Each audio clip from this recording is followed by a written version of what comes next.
Well, good morning, everybody, and good to be with you today. We'll give everybody a second to get on. Those who are able to watch live, those of you who are watching the recording, if you can just be patient with me for a couple seconds here as we wait for some to get on live.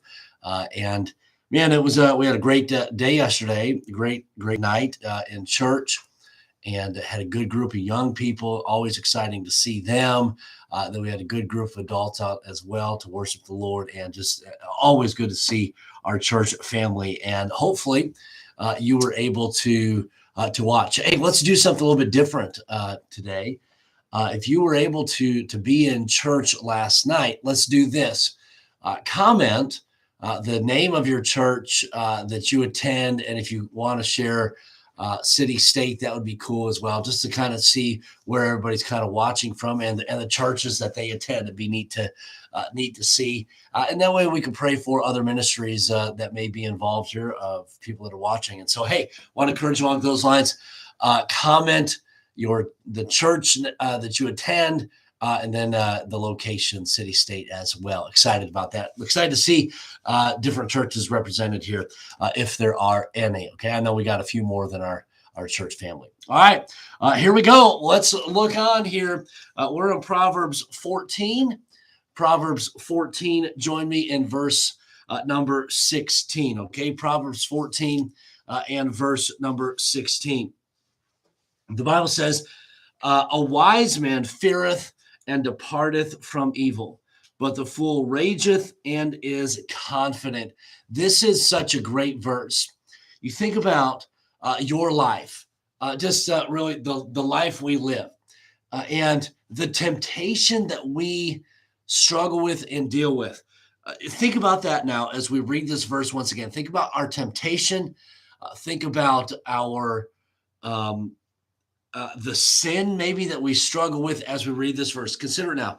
A wise man feareth and departeth from evil. An individual that the Bible considers wise is somebody who sees evil, fears it, and departs. Okay, sees the potential for sin in the form of temptation and departs and leaves. Okay, now that is a powerful thought for us as we consider our life, to recognize temptation, to recognize sin, and to flee. That's somebody that's wise. Even last night in church, we're looking at Joseph's brother Judah, who, after the death of his wife, goes on a little trip and sees a harlot. He doesn't know at the time that harlot is his daughter-in-law, or she's playing the harlot. But he sees the harlot, and you know what he does? He goes to her, asks her questions, asks her different things, and then goes in unto her and commits that sin. There was nothing wrong. Let me tell you this. He saw the harlot. There's nothing wrong with seeing that, but he dwelt on that and went and asked questions and acquainted himself with the temptation. That's where it went wrong for him. You see, temptation is going to come in your life. It's what you do with that temptation that's going to determine where you go next. When you see that temptation, do you avoid it like the plague? Or you just kind of, hey, you know what? This is a temptation. It's not that bad. It's okay. Or do you just kind of hang around with it? And then before you know it, you fall that temptation. Look what happens here. The wise man feareth and departeth from evil. When he notices temptation, he leaves. He doesn't play around with it. Hey, when sin is present, he's out of there. But look at the last part of this verse. But the fool rageth and is confident. The fool thinks that he can handle it. Hey, you know what? I can handle it. Man, I can handle that temptation. Man, I'm never going to fall to that temptation. It's okay. And he's with it and hanging around it, messing around with it, playing around with it. And before you know it, he's going to fall. He's self-confident in the fact that, hey, I'm not going to fall to that temptation. Other people might, but not me. It's going to happen to them, but it'll never happen to me. That is the fool. So the question for us today, are you playing the part of the fool or are you playing the part of the wise man? The wise man recognizes temptation and evil and departs. The fool says, it's no big deal. I can handle this. Let me tell you something. There's a reason why he's called the fool, because the fool will fall to temptation. Let me say this. None of us are perfect, okay? So let me give kind of just some encouraging words to you. If you have fallen to temptation, and the chances are, because we're human beings, we fall into temptation, maybe even recently. Okay. And there's a lot of temptation out there, and I don't know what it is maybe that you struggle with, but let me give you some words of encouragement. Maybe you played the part of the fool. Okay. Maybe you fell to that temptation, you fell into sin. Let me say this, do not continue in your sin. Okay. You've fallen. Don't continue to beat yourself up about falling. Get up and refrain from sinning again. Place guards or standards in your life to where, when that temptation comes, boom, you're out of here. Don't continue to live that defeated life. Don't continue to beat the same dead horse and do the same thing expecting to win. You've got to learn from that mistake and set up barriers in your life so you don't make that same mistake again. Okay. That's so important. The wise man feareth and departeth from evil, but the fool rageth and is confident. Man, what a powerful thought for us today as we seek to overcome temptation and overcome sin in our life. Now, verse number 17. He that is soon angry dealeth foolishly, and a man of wicked devices is hated. Now, here it is. Ready? He that is soon angry dealeth foolishly. Have you said that? Have you said this or maybe heard this? He makes me so angry. Have you heard that before? She makes me so angry. Listen, anger is your business. It's not the person that's frustrating you or the cause or the root of your frustration. Anger is something that you have to control, something that you have to deal with. And I know that for some, this idea of anger is so hard to overcome. I understand that. It's something that you control, something that you've got to figure out, because he that is soon angry dealeth foolishly. Think about this. Have you ever, out of anger, and I can't remember if I've done this or not, but have you ever out of anger just gone and punched something?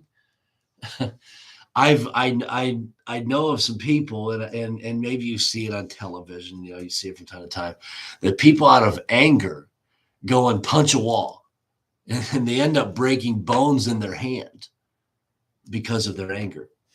Say, hey, I've never done that, but hey, have you ever done this?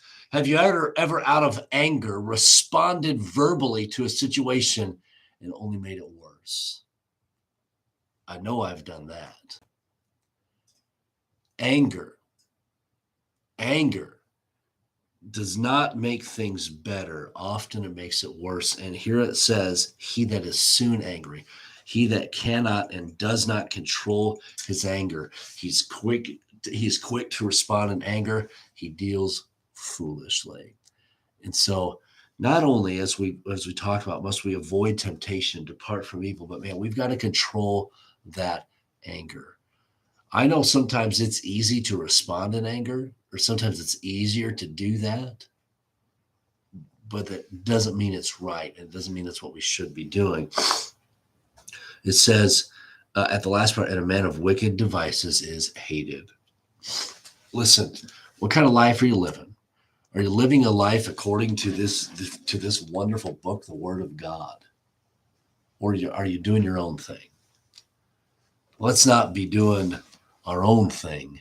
Let's be doing God's thing. Okay? I'm going to leave you those thoughts for the day. I know only 2 verses, but man, two two verses that are just packed with practical truth for us, and I hope that we're a blessing to you today. Okay, let me give a few shout outs to those who are watching on Facebook. I don't have anybody commenting on YouTube, but if anybody comments on YouTube, I'll give some shout outs to them as well. But let's see what we got here. Those who are live this morning. All right. Ingrid, good morning to you. Thank you for watching. Young people or kids, thanks for listening. And hopefully these verses were encouragement to you. Good morning, David. Have a wonderful day. And Lord bless you. Cliff and Karen, good morning to you as well. Brian and Cindy, have a wonderful day. Thank you for being on. Ron, thank you for listening and watching live. Appreciate that. And greeting to you, Viv, Spears, and to Mountain Avenue Baptist Church in California. Thank you, Viv, for watching this morning. David, once again, greetings to you, and Warren Community Church in Warren, Michigan. Hey, did you guys get a lot of snow down where you're at, David? That's I know downstate they're getting a bunch of snow. Good morning, Lee and Angie. Thank you for watching and being just a tremendous part of Calvary Baptist Church. Thank you so much for your encouragement. Let's see. Cliff and Karen, thank you for attending Calvary Baptist Church, and you guys are a tremendous blessing. Paula, good morning to you. And we did have a good group at the Rock last night, and good morning to you once again. Ingrid, Calvary Baptist Church, you better. I mean, I'm your husband, I'm the pastor. You better be there. Charlie and Marcia, good morning to you, and always good to see you at Calvary as well. Good to see much of our church family on here. Gene, good morning to you. Chesterfield, I'm not sure how far that is from here, but I know it's kind of downstate there. So did you get a lot of snow as well? And good morning to you. And Romans Road Baptist Church in Chesterfield. And then Jerry, I agree with you. We need to be diligent and dependent upon the Lord. So good. For those of you who are watching the recording or maybe just jumped in a little bit later here on the live stream, we're sharing where you attended church last night for prayer meeting and Bible study. And so we're sharing the name of your church and then also the city. And if you're watching in a state other from Michigan, clarify that and share with us what state you're watching from, okay? And so those of you watching also on the recording, I would encourage you to do the same thing. Love to see and pray for your church, okay? All right, have a great day. Lord willing, we'll see you tomorrow.